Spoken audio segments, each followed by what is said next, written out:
Chapter 16. The whole Israelite community set out from Elim and came to the desert of Sin, which is between Elim and Sinai, on the 15th day of the 2nd month after they had come out of Egypt. In the desert, the whole community grumbled against Moses and Aaron. The Israelites said to them, "If only we had died by the Lord's hand in Egypt. There we sat around pots of meat and ate all the food we wanted. But you have brought us out into this desert to starve this entire assembly to death." Then the Lord said to Moses, "I will rain down bread from heaven for you. The people are to go out each day and gather enough for that day. In this way I will test them and see whether they will follow my instructions. On the 6th day they are to prepare what they bring in, and that is to be twice as much as they gather on the other days." So Moses and Aaron said to all the Israelites, "In the evening you will know that it was the Lord who brought you out of Egypt.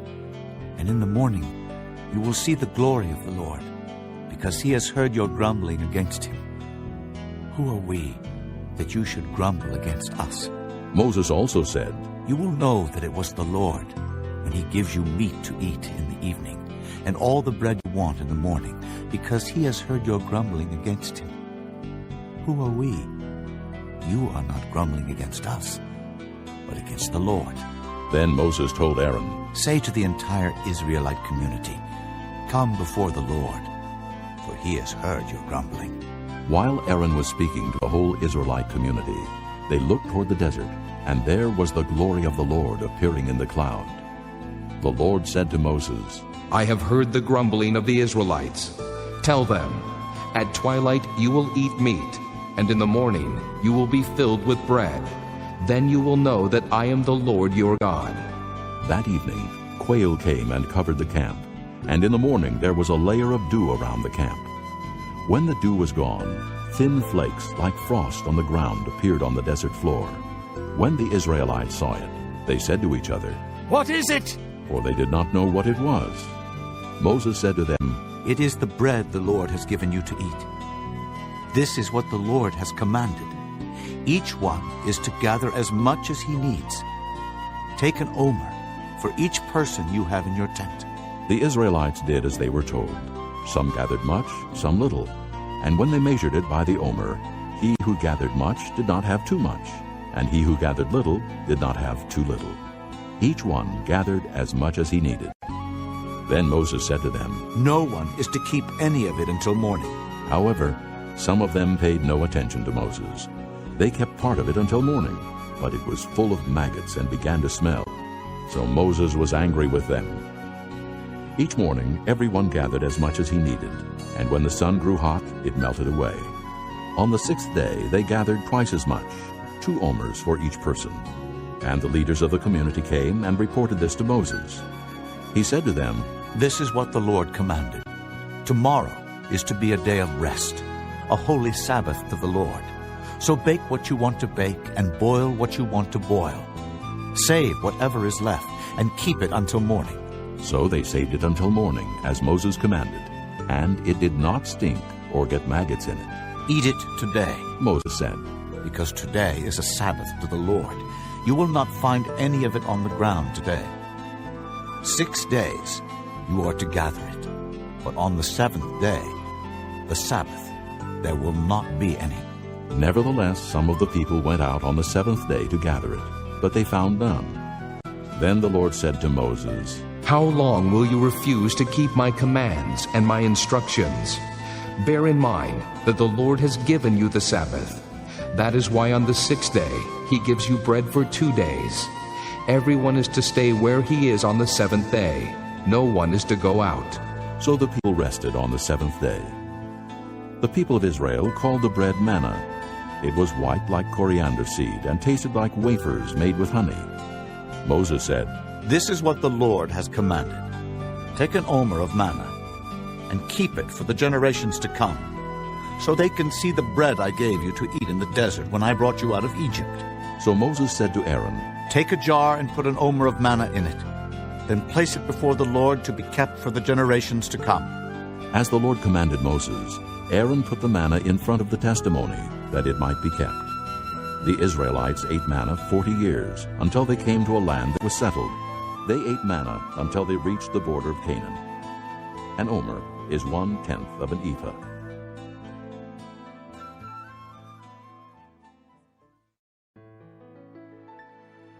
Chapter 17.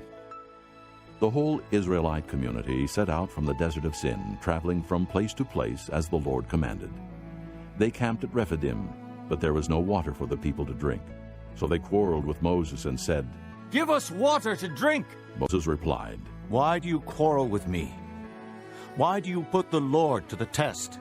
But the people were thirsty for water there, and they grumbled against Moses. They said, "Why did you bring us up out of Egypt to make us and our children and livestock die of thirst?" Then Moses cried out to the Lord, What am I to do with these people? They are almost ready to stone me. The Lord answered Moses, Walk on ahead of the people. Take with you some of the elders of Israel, and take in your hand the staff with which you struck the Nile, and go. I will stand there before you by the rock at Horeb. Strike the rock, and water will come out of it for the people to drink. So Moses did this in the sight of the elders of Israel. And he called the place Massah and Meribah, because the Israelites quarreled, and because they tested the Lord, saying, "Is the Lord among us or not?" The Amalekites came and attacked the Israelites at Rephidim. Moses said to Joshua, Choose some of our men, and go out to fight the Amalekites. Tomorrow I will stand on top of the hill with the staff of God in my hands.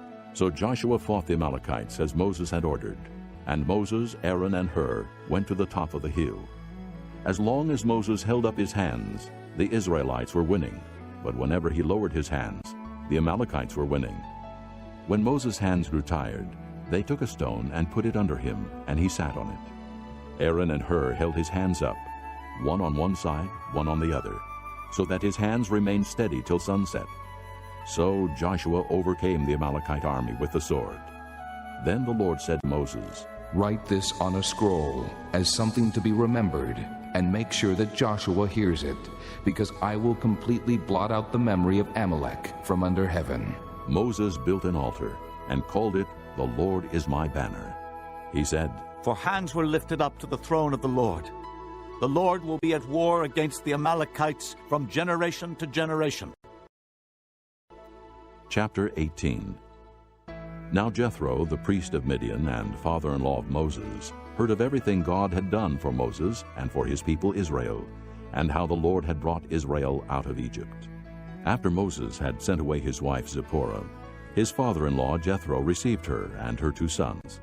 One son was named Gershom, for Moses said, I have become an alien in a foreign land.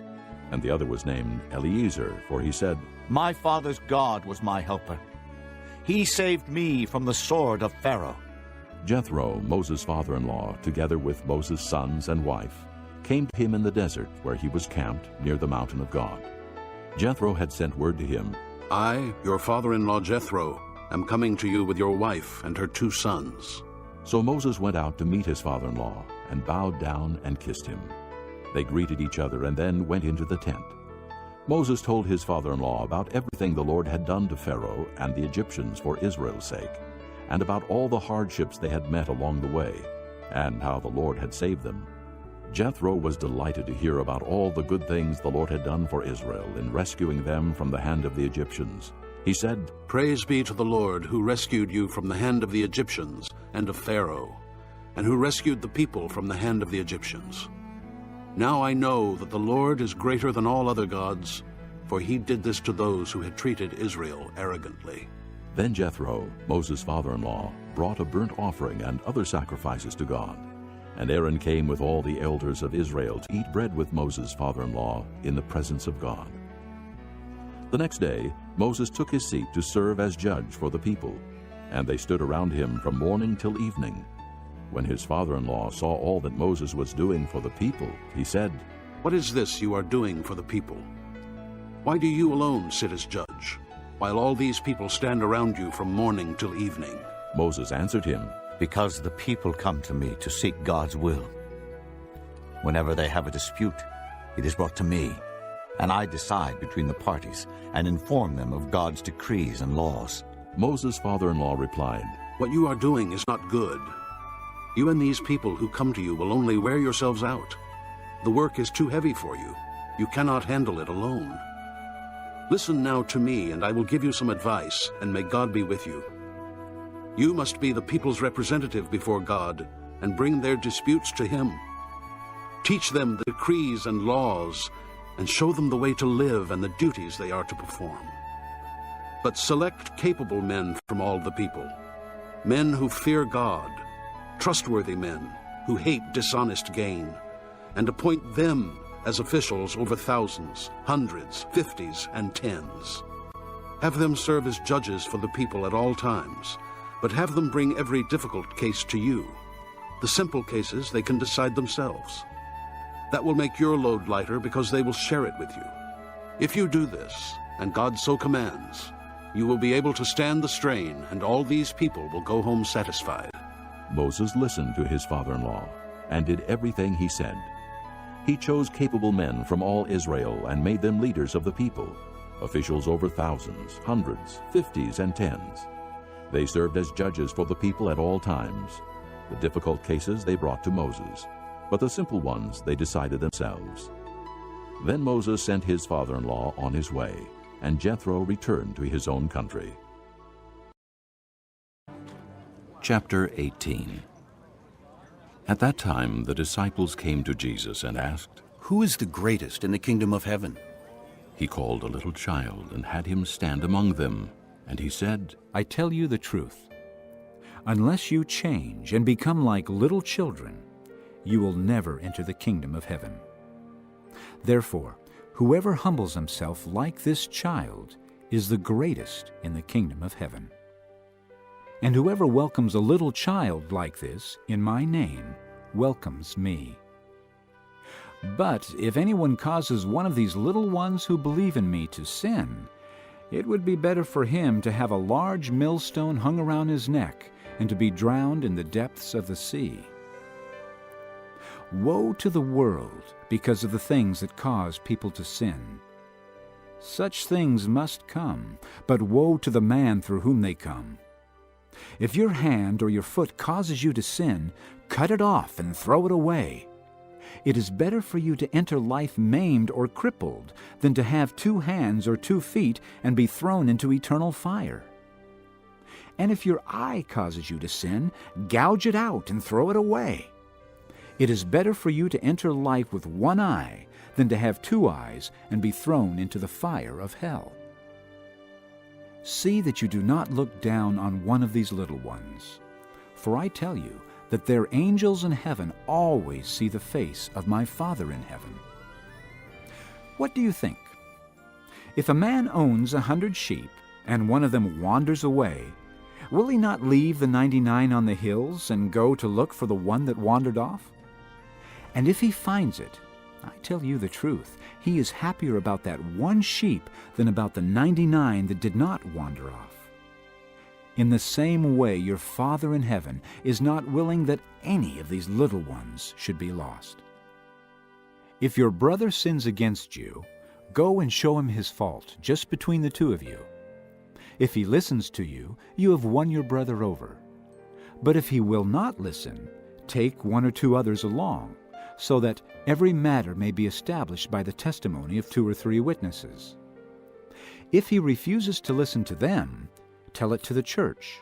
And if he refuses to listen even to the church, treat him as you would a pagan or a tax collector. I tell you the truth, whatever you bind on earth will be bound in heaven, and whatever you loose on earth will be loosed in heaven. Again I tell you, that if 2 of you on earth agree about anything you ask for, it will be done for you by my Father in heaven. For where 2 or 3 come together in my name, there am I with them.